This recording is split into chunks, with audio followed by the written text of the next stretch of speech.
Bom dia, boa tarde, boa noite a todos, dependendo de onde vocês estiverem escutando ou assistindo esse podcast. Estamos aqui mais uma vez, primeiro podcast do ano, e vai ser um grande prazer aí conversar com o Vinícius Camilo, que é gerente de inteligência de mercado do GCA, que é o Grupo Camilo de Alimentos.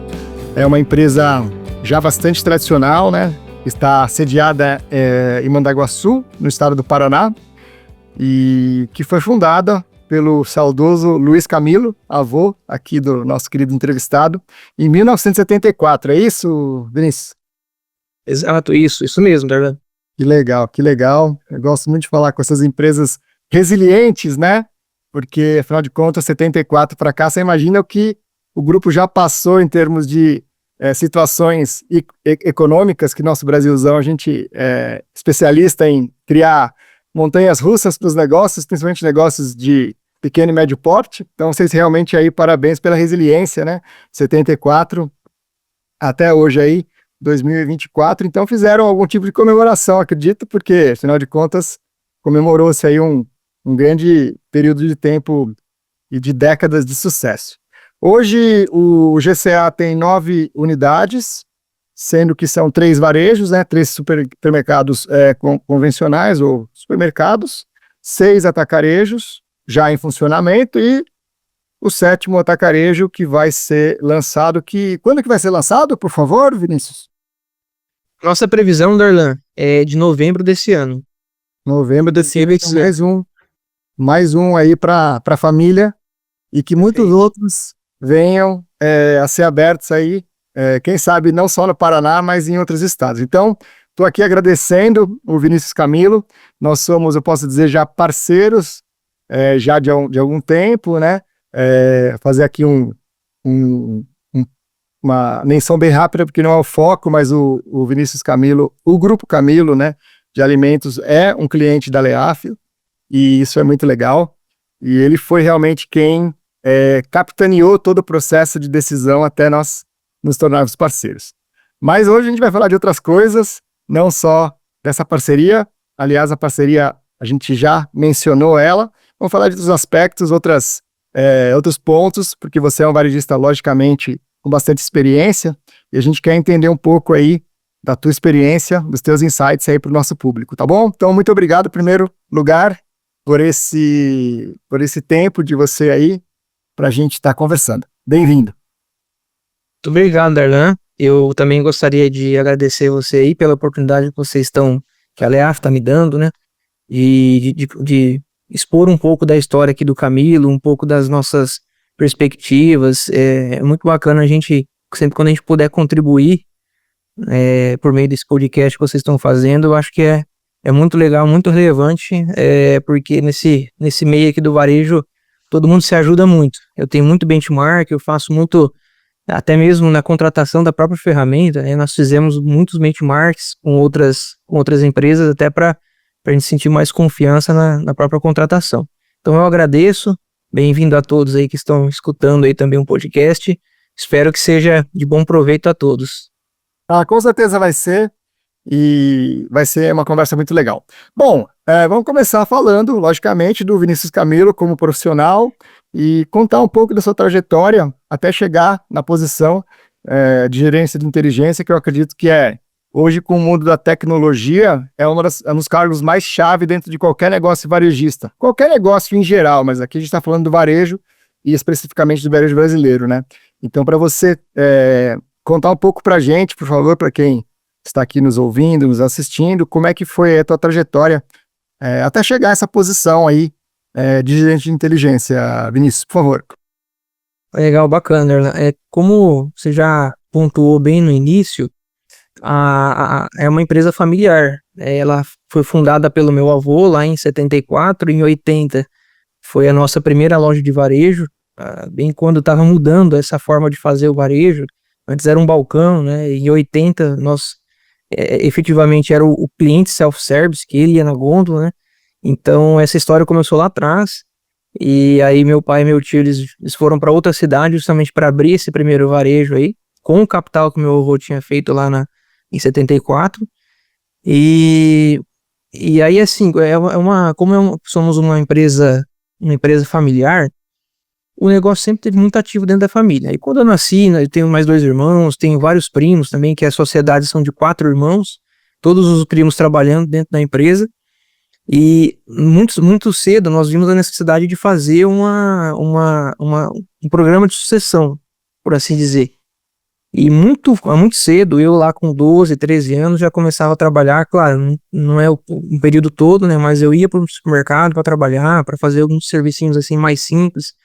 E quando eu completei uns 15, 16 anos, nós trouxemos uma consultoria especializada aqui para a gente dar um pouco mais de força, um pouco mais de foco nesse processo de sucessão. E a gente começou, né, a ideia era nós passarmos em todos os departamentos operacionais, depois pelos mesmos departamentos, mas já com os gerentes, com a gerência.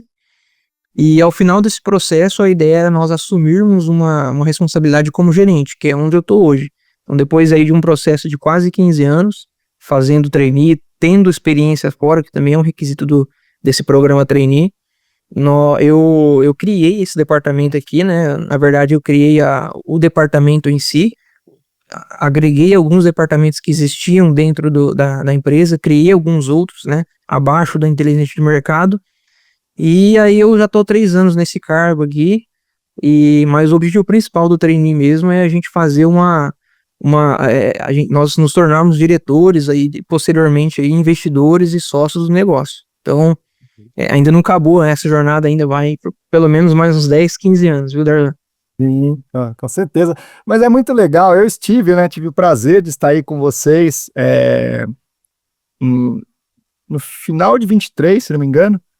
E é muito legal você ver esse tipo de cuidado, de esmero que você tem com o negócio, de ser uma pessoa que, por um lado, por uma questão familiar, vai se tornar dono, mas não de uma maneira atribulada e nem de um jeito top-down que a gente fala, né? Tipo, eu tenho aqui o sobrenome e eu vou assumir aqui a cadeira e é isso, o meu sobrenome é a minha credencial. Não, eu percebi muito claramente, e eu admiro muito isso, esse cuidado que você, principalmente, que é a pessoa que logicamente eu tenho mais contato, assim como o Rafa, que eu aproveito para mandar um grande abraço, que espero que vá assistir também, mas você, né, como uma pessoa que está sentando nessa cadeira e que vai fatalmente subir na hierarquia da organização, esse cuidado de você ser treinado realmente. Não simplesmente entrar no campo porque você é filho do presidente, ou neto, ou sobrinho do presidente. Eu acho isso muito bacana, eu acho que isso com certeza, meu caro, o sinônimo de sucesso do negócio que está crescendo, né, que já abrindo mais uma loja aí, e está crescendo e vai continuar crescendo, porque não é só você. Eu também conheci seus primos, e conheci a organização lá da Centro de Distribuição, quem cuida, como cuida, e ele dá para perceber que está todo mundo muito preparado para estar fazendo o que está fazendo. Então é realmente sensacional ver, e não é à toa que a empresa está de pé aí há tantos anos, né? Então é muito legal isso. Obrigado aí pela sua resposta. Vamos falar um pouco agora do negócio em si, né? Falando sobre o braço de atacarejo, de varejo, e o que você considera aí os pontos que diferenciam eles? Como é que tá? Pelo jeito, parece, pelo numerário aqui, que o atacarejo está ganhando mais relevância dentro do seu portfólio. Conta um pouquinho para a gente. Você certamente começou com varejo e agora está crescendo mais no atacarejo. Conta um pouquinho dessa dinâmica que eu também tive a oportunidade de conhecer ali na Centro de Distribuição, que vai ser muito legal para os nossos telespectadores. Perfeito. Como você pontuou aí, originalmente nós surgimos do varejo. E muito cedo, desde lá da fundação da primeira loja, o meu pai e meu tio, eles viram uma oportunidade muito grande de venda por atacado, que não é o foco aqui, né, mas nós temos também uma unidade de negócio que é atacado, distribuidor, que atende B2B.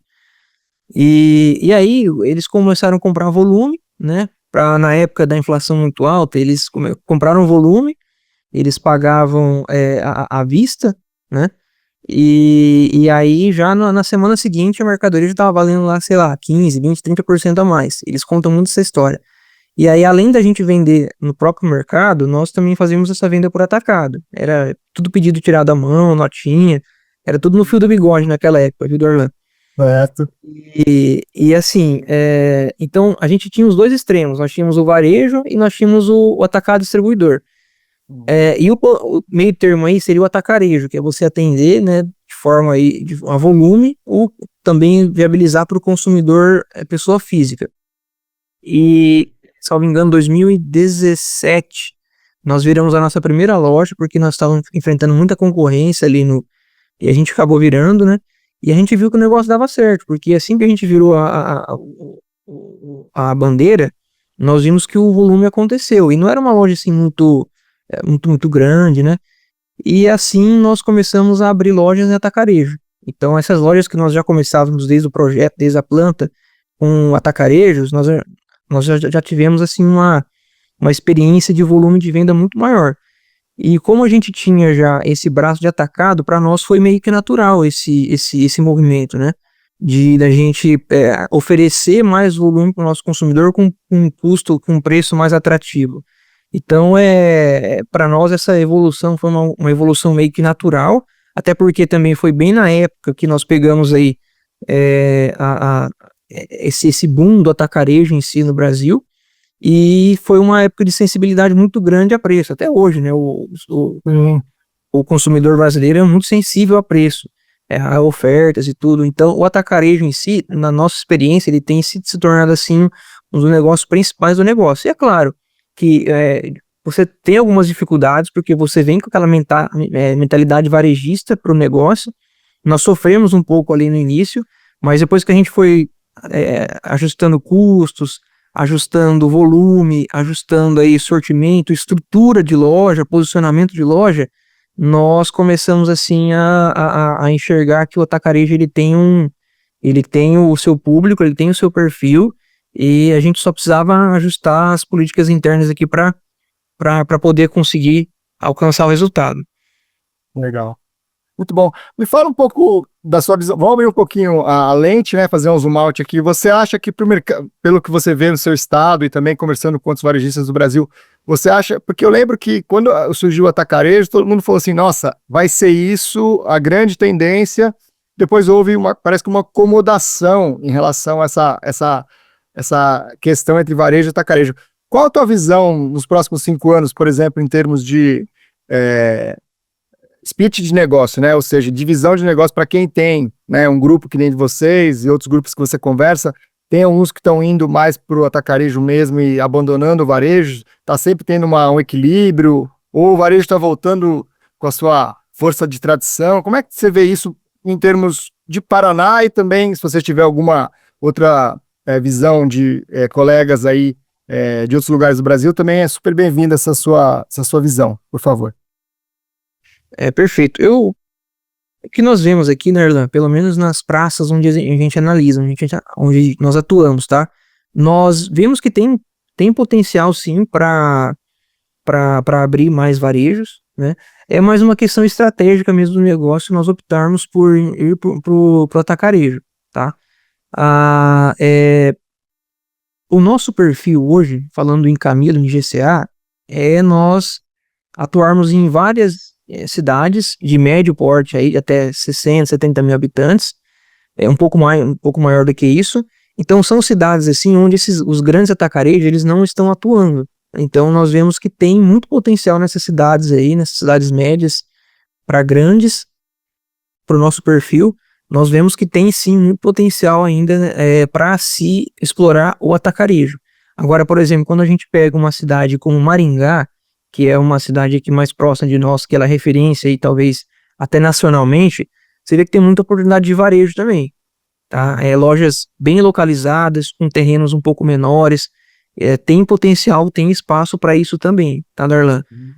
Agora, para o futuro, eu ainda acho que vai ter, pelos números que a gente vê, pelo crescimento que a gente vê, vai ter espaço para ambos. Tá? É claro que cada um no seu modelo, cada um no seu posicionamento, nós contamos muito posicionamento geográfico como um diferencial competitivo muito grande para atacarejo e também para varejo, mas nós vemos que tem espaço para dois. E a questão da gente optar mais pelo atacarejo é uma questão mais estratégica do grupo mesmo, tá, Darlan? De vender mais volume, da gente ser um pouco mais essa referência de preço na região. Então isso para nós é mais uma questão estratégica do que falta de espaço no varejo mesmo. Perfeito, perfeito. Então, dentro de uma visão de grupo, você acha que o atacarejo vai ser realmente o investimento maior? Já tem um numerário que já se fala por si só, mas você acha que, por exemplo, falando desse projeto aí de fazer uma previsão daqui para 5 anos, claro que tudo pode mudar e também se for estrategicamente confidencial você não fala, mas se puder abrir aqui, você acha que o foco vai ser mais para atacarejo mesmo? Sim, sim, sim. Até essa nova loja que está sendo inaugurada vai ser atacarejo. Hoje, inclusive, na nossa reunião comercial semanal, nós anunciamos uma nova loja, também atacarejo, né? Legal. Então sim, toda a nossa busca de expansão aí, ela está sendo primordialmente para atacarejo. E claro, né, igual eu comentei, se nós virmos que tem uma oportunidade de varejo em alguma região que nós estamos assim querendo adentrar, sim, né, temos também essa visão. Perfeito, muito bom. Falando agora um pouquinho, só para a gente depois, essa perguntinha mais sobre os atacarejos e os varejos, e depois a gente vai seguir para outras questões da nossa conversa. A questão da margem em relação ao varejo e ao atacarejo, se puder contar um pouquinho sobre isso, logicamente que eu imagino que a margem no atacarejo seja mais apertadinha e no varejo um pouquinho mais elástica, apesar que no varejo alimentício as margens são muito, muito bem fininhas, né?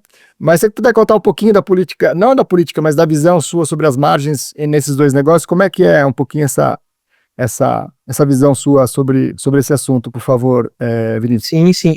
Em termos de competitividade, nós mantemos sempre uma distância, nós precisamos manter sempre uma distância de preço em relação ao varejo, né? Então, nós temos essa preocupação sim, e esse equilíbrio entre a margem sua e a competitividade entre varejos é uma questão muito assim, muito complexa, tá, Darlan? Porque você depende de várias situações. Fornecedor, negociações, sortimento, logística, são vários fatores que vão determinar se você está conseguindo ser competitivo como atacarejo ou não. E sim, tá, Darlan? Hoje nós temos uma diferença aí bem grande, né, em relação à margem do nosso varejo para o nosso atacarejo, e nós pretendemos manter sempre dessa forma, até porque o atacarejo ele foi feito também com um pouco de foco ali, apesar da gente atender mais de 80% de pessoa física, ele tem um pouco de foco ali também para atender pessoa jurídica. Temos televendas em todos os atacarejos, e o próprio televendas em si, ele já puxa essa margem para baixo, mas já é uma estratégia do negócio, de nós fazermos isso. Nós temos evoluído bastante nesse sentido aí de televendas, e assim, você precisa sempre estar encontrando o equilíbrio entre venda a preço normal, venda de oferta e venda televendas, né? Então, esses três pilares aí, essas três vendas que compõem a venda total, elas precisam sempre estar bem alinhadas, e também custos. O custo do atacarejo hoje nós temos visto também que, em termos de percentual em relação ao faturamento, ele tem sempre que ter um controle maior em relação ao varejo, né? Até também um outro desafio que nós estamos vendo aí são os grandes atacarejos, igual Atacadão e Açaí, trazendo serviços, né, para o negócio. Então isso também ele vem mostrando que o consumidor está buscando serviço, mas também ele não quer ter o dissabor de pagar mais caro, né, por aqueles produtos que ele já comprava no atacarejo. Então esse é um outro grande desafio, você oferecer o serviço aí, fazer frente aos concorrentes, ter o serviço, né, mas até um limite para que você consiga oferecer um preço também razoavelmente mais baixo do que um varejo tradicional consegue oferecer. Aí você tem que equilibrar tudo isso. Você tem que ir equilibrando mês a mês, ano a ano, abrindo lojas, reformulando o seu modelo. A equipe comercial tem que estar sempre muito atenta. Então, são grandes desafios. Não, sem dúvida. Eu lembro que quando eu estive no centro de distribuição, como é que é a logística de entrega, né, para o B2B e para o B2C, né? Ou seja, para o pequeno e aquela que sai para suas lojas era totalmente diferente. Eu achei fascinante, assim, Isso aí. a inteligência por trás disso, né? Como é que é a alocação para os caminhões e tudo mais. Achei fantástico isso, uma coisa que eu não conhecia E aí aprendi um pouquinho ali no momento que eu conheci o centro de distribuição, porque o centro de distribuição de vocês, ele atende, né? Então, assim, é bem legal mesmo. Muito obrigado. Vamos seguir então, falar um pouco de... Logicamente, não poderíamos deixar de falar da tal da inteligência artificial, né? Da tal da tecnologia e esses aspectos que estão circunvizinhando toda a nossa realidade, não só o nosso negócio, mas a nossa realidade, né? Então, quando a gente fala de inteligência artificial e tecnologia, você acredita que qual que é o papel dessa tendência, que não é uma tendência, já é uma realidade no mercado varejista brasileiro? Qual a sua opinião sobre inteligência artificial e tecnologia, digamos, em termos gerais aí, para o negócio de vocês? Olha, Darlan, nós estamos. É engraçado você falar isso, que na semana retrasada nós fizemos uma implantação de uma ferramenta na, em uma loja nossa. Estamos fazendo um piloto. E, e assim, logo depois eu conheci uma outra ferramenta que ela depende de IA para poder fazer o mesmo trabalho que nós estávamos implantando lá que essa ferramenta que nós estávamos implantando fazia na loja. Então, assim, eu falei, pô, mas eu estou implantando isso aqui agora, né? Para mim é uma inovação para nós aqui. E você está falando para mim, o fornecedor vem aqui e fala que já tem uma inteligência artificial que não, ele não vai necessitar de pessoas para poder executar esse processo aqui que eu estou implantando hoje na minha. Então, assim, para mim é uma coisa assim que é inevitável. É inevitável. Não tem como falar mais de varejo, tecnologia hoje sem ter essa questão da IA. A IA em si, há 3, 4 anos atrás, nós estávamos contratando algumas ferramentas aqui de precificação e nós vimos que tinham algumas ferramentas já trabalhando com isso, mas eram muito caras, né? Mas quando eu fui hoje, né, essa semana, quando eu fui conhecer essa outra ferramenta, você já vê assim que está num preço muito mais acessível, vamos dizer. Então, para mim, há 3, 4 anos atrás, o custo era um empecilho. Hoje, eu já não estou vendo mais como muito empecilho assim. É claro que tem algumas ali que vão puxar um pouco mais, porque são inovações estão um pouco mais à frente, mas eu acredito que é um negócio meio que inevitável, viu, Darlan? Também tive assistindo alguns podcasts lá de um fornecedor nosso também de CRM, que os executivos eles foram para a China e trouxeram alguns insights.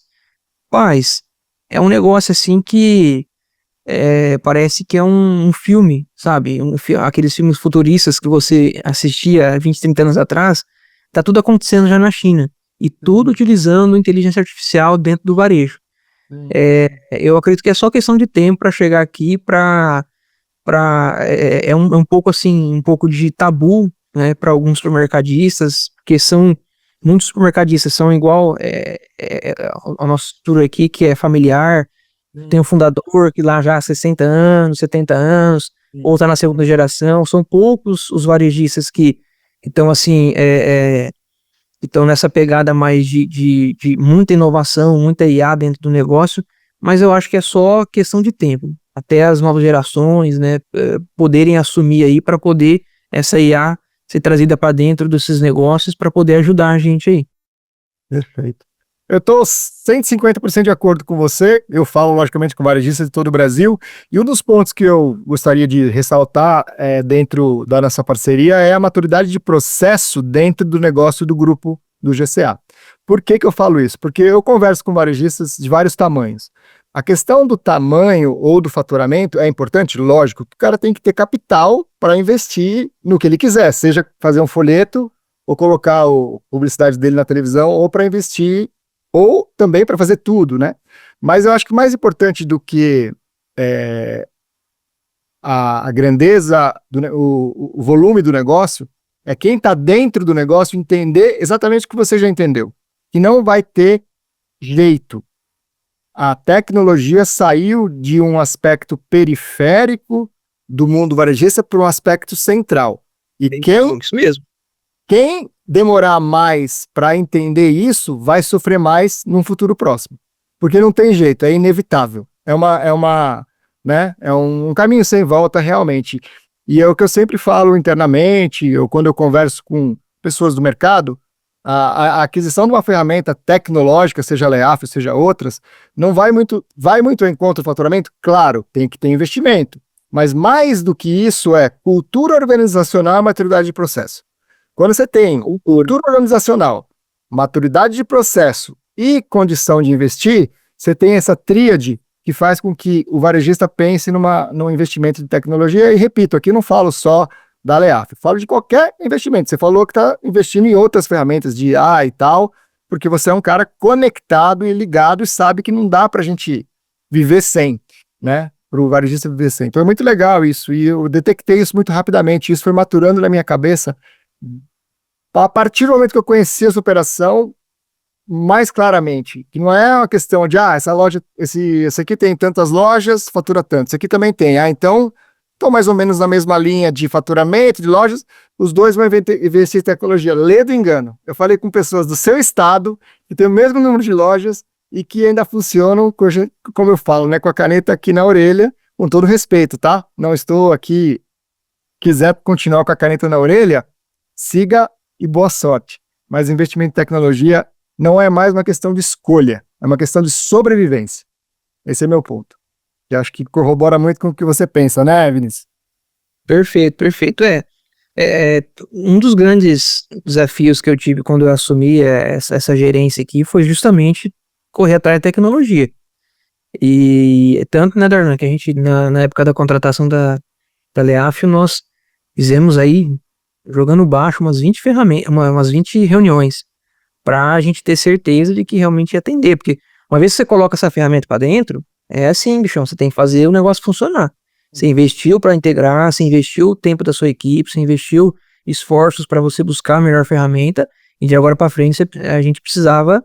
Então esses são os desafios. E aí, assim, também vem uma questão muito de estruturação de time de TI, né?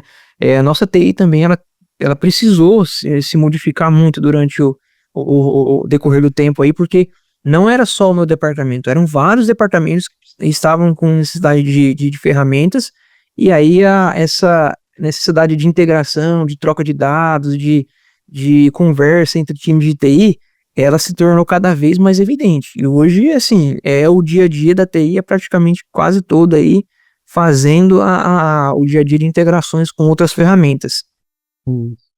Perfeito. E é isso. E aí você vai ganhar essa vantagem competitiva para se manter aí crescendo, saudável, sustentável, de maneira sustentável no negócio.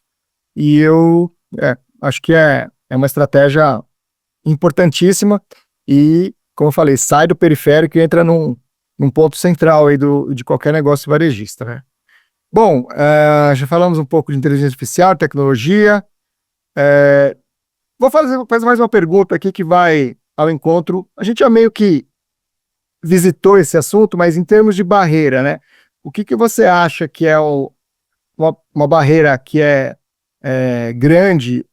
Não vou dizer intransponível, porque uma hora vai ter que acontecer, mas hoje é uma barreira grande para o varejista adotar novas tecnologias. Vinícius, por favor. Primeiro, cultura. Assim, é um negócio muito, muito visível hoje, é cultura. Quando nós estávamos nesse processo aqui de implementar tecnologias, o processo decisório em si dos diretores, que eles são não são fundadores, mas são segunda geração, né? Foi um processo muito demorado, sabe? Até nós convencermos de que seria uma coisa boa, de que trariam ganhos para o negócio, foi um processo muito demorado, mas assim que aceitaram também, foi um negócio assim que cavalgou a passos largos, sabe? Andou a passos largos. Então, primeiro seria a cultura. E essa cultura também tem muito a ver com se os diretores têm essa cultura, né? Se os fundadores têm essa cultura, é quase certo que os gerentes abaixo deles, eles vão ter essa mesma cultura. Então, você precisa primeiro mudar o de cima, a cultura de quem vem lá em cima, para você poder mudar essa cultura que está vindo ali embaixo no segundo escalão. Essa é a primeira questão. A segunda questão, que hoje eu já não vejo mais tão assim como impeditivo, seria a questão de custo. Hoje eu vejo que está assim, muito mais acessível os custos para novas ferramentas. Até você consegue fazer cálculo muito rápido aí de questão de mão de obra, né? Hoje está faltando muita mão de obra no varejo, beleza, mas o que eu posso colocar de tecnologia aqui no lugar para poder fazer frente, para suprir essa necessidade tão latente que nós temos hoje. Aí tem a tecnologia. Então hoje você consegue ficar muito fácil questão de custo-benefício. E o terceiro ponto aí, que também entra um pouco aí em questão de cultura, mas é estrutura de TI. Tá? Foi uma questão que nós sofremos muito aqui internamente. Nós precisamos mostrar que a empresa estava passando por uma reformulação e por uma mudança, e aí sim a gente começou a reformular o nosso time de TI, nossos processos de TI. Então, para mim, foram esses três os grandes entraves aí que nós tivemos, e eu acredito que devem ser os mesmos aí no varejo afora, no Brasilzão afora. Eu acho que faz muito sentido e vejo muito isso acontecer. O que eu vejo também acontecendo, que acredito que já de um tempo, é que as equipes de TI, elas foram colocadas para dentro da organização, porque eu ainda converso alguns varejistas que eles terceirizam isso e é na minha opinião, um erro estratégico. Tem que ter esse time para dentro, focado nas suas integrações, suas APIs, nas suas conexões aí de troca de dados. E é verdade, eu acho que é cultura organizacional, maturidade de processo e investimento. Esses três estando ali alinhados, porque se um deles estiver um pouquinho para baixo, digamos assim, né, a coisa não acontece. Eu tenho maturidade, tenho cultura, mas não tenho grana, não adianta. Eu tenho maturidade, tenho a grana, mas a minha cultura organizacional, eu passei por isso lá nos primórdios, lá atrás, com um CEO, acho que eu já mencionei isso, o João deve lembrar, que falou, olha, eu adorei essa ferramenta, eu quero comprar, mas o meu primo, ele é diretor comercial, ele é super resistente, e ele acha que o time de vendas dele sabe tudo. Sabe quanto tem que pedir de Coca-Cola, de Doritos, de tal, e ele não vai deixar uma ferramenta entrar, porque é o território dele, ele é meu primo, posso bater de frente. Acabou ali. Então, a cultura organizacional, nesse caso, faltou. Ele, como CEO, tinha maturidade de processo, entendeu, assim como você, o que a gente poderia trazer de valor agregado, só que a cultura organizacional faltou. Então, se esses três pontos não tiverem alinhadinhos, não tem, e aí eu repito, não estou falando de layoff aqui, estou dando os exemplos da layoff, porque, né, a gente está aqui falando de uma coisa que é muito incomum entre a gente, mas eu falo isso em termos de tecnologia geral, concordo plenamente com você. Ó, a gente está meio já fechando aqui a nossa excelente conversa, mais uma vez, muito obrigado. Falar um pouco de visão de tendência de varejo para os próximos 3 anos, o que você acha? Qual a tua perspectiva aí dentro desses próximos 3 a 5 anos, digamos assim, alguma coisa desse tipo? Nós estamos em 2025, até 2030, vai com a tua... Claro que também aqui não é uma coisa de bola de cristal, tá? Pode mudar muita coisa, mas a sua visão como profissional aí do mercado, com bastante experiência, qual a tua visão, por favor, Vinícius? Darlan, eu penso assim que primeiro tecnologia eu acho que vai inundar o mercado aí. Tá cada vez mais fácil hoje você ver muitas ferramentas surgindo aí, então quanto mais concorrência tem de ferramentas, o custo a tendência, né, é sempre reduzir. Então eu acredito que tecnologia vai cada vez ser mais uma realidade dos negócios, do varejo, dificuldade com mão de obra e questão de tributação. Eu acho que esses três aí são 3 pontos aí que nós vamos entrar num processo aí de mudança tributária muito forte. Nós vamos ter adaptações. A promessa é que tenha melhorias nesse sentido, mas é claro que sempre vai passar por adaptações. Sempre a gente tem um judiciário muito, muito favorável ao momento político, né? Se o político tá querendo fazer A ou B, ele vai decidir em favor dessa política. Então, essa questão tributária eu vejo como vai ser uma questão, um desafio aí. E questão de mão de obra. Hoje nós estamos, a gente vê que o Brasil ele tá empregando muito, né? E o varejo, ele é sempre o primeiro a sentir, porque nós temos visto que a mão de obra do varejo, ela é uma mão de obra assim mais de primeiro emprego, trabalha, né, aos domingos. Então isso influencia muito no fator decisório lá do colaborador. Então isso tem sido assim um desafio muito grande. Nós temos visto aí alguns varejistas fazerem movimentos que a gente nunca tinha visto, de pagar um bônus pro primeiro mês aí que o cara trabalhou. Então, para nós é um negócio assim, muito novo, mas nós temos também que nos adequar com o nosso RH nesse sentido. E pode vir a ser aí um entrave muito grande para a abertura de novas lojas, principalmente. Perfeito, É um gargalo, acho que não só no varejo, mas no Brasil, a questão da qualificação de mão de obra e da geração, as gerações aí mais novas que estão com uma visão uma visão trabalhista um pouco diferente. Eu estive no evento da Abrap que eles são de Jaú, chama Jaú Serve a empresa, onde eles estão fazendo uns programas de caravana de captação de gente para primeiro emprego. Olha só, eles estão saindo ali, eles têm 48 lojas, não me lembro agora, mas também tem uma estratégia de ir ali para o interior de São Paulo, e aí estão pegando cidades menores, onde eles vão abrir lá uma determinada cidade. Quais são as cidades menores aqui ao redor? Eles saem com caravanas de busca de emprego, e mesmo assim, às vezes, voltam com a coisa assim, com pouquíssimos candidatos. Vazio. É, Tem sido nossa realidade também. Nós antecipamos muita contratação para novas lojas. Já faz aí uns 6, 7 meses que tem todas as nossas lojas, não conseguimos completar o quadro. Então tá um desafio muito grande, Darlan. Muito grande mesmo. essa é uma questão muito importante, que você tem que ter aquela pessoa de chão de loja. É importantíssimo ter a pessoa de chão de loja, porque pode ter tecnologia, maturidade, mas tem que ter alguém que vai estar ali fazendo a passagem do caixa, fazendo a reposição dos materiais, fazendo um trabalho de atendimento, e é uma parte fundamental, porque lida com um público que é um público que está querendo ser atendido da melhor maneira possível, que a gente também sabe que se ele tiver uma experiência ruim para ir para um outro supermercado é muito fácil, né? Concorrência que não falta. Então, acho que você levantou um ponto muito legal, que acho que daria um podcast em si só de falar de mão de obra, né? Acho que é um dos grandes desafios, não só para o varejo, mas para o Brasil como um país, como nação.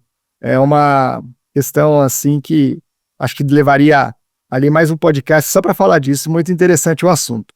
Vamos fechar nossa conversa, então, meu caro, com 3 indicações aí. Pode ser, aqui na minha pauta tá como livros, filmes e podcasts, mas eu também incluo uma coisa que eu acho que é legal, que são eventos que você considera interessantes. Enfim, alguma coisa que possa enriquecer aí o nosso público com algum tipo de livro que ele queira comprar, um podcast que você achou interessante, ou mesmo um filme. Não precisa ser relacionado ao varejo, pode ser relacionado a negócios, ou pode ser uma coisa que você considere que foi inspiradora para a tua vida, porque às vezes uma coisa que vem, uma inspiração assim, acaba também levando para o mundo dos negócios. Enfim, fique bem à vontade aí com essa indicação para a gente fechar a nossa ótima conversa.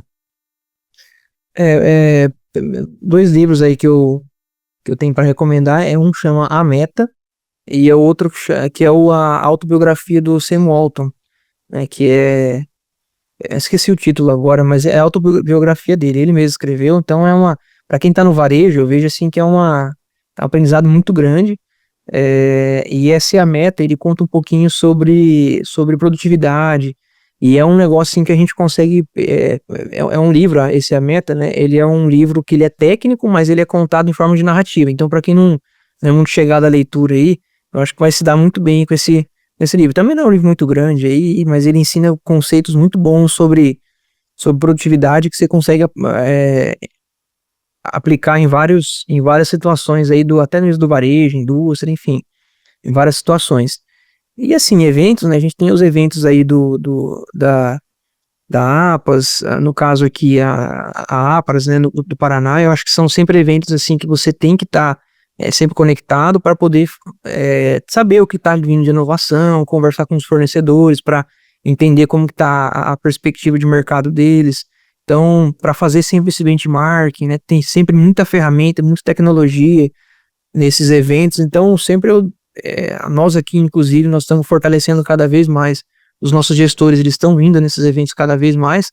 Então, para mim, seriam essas indicações aí que eu teria para fazer, Darlan. E também ficar muito atento assim. Eu fiquei impressionado com esse podcast que eu assisti sobre o pessoal falando do varejo chinês, né? Como que ele tem evoluído.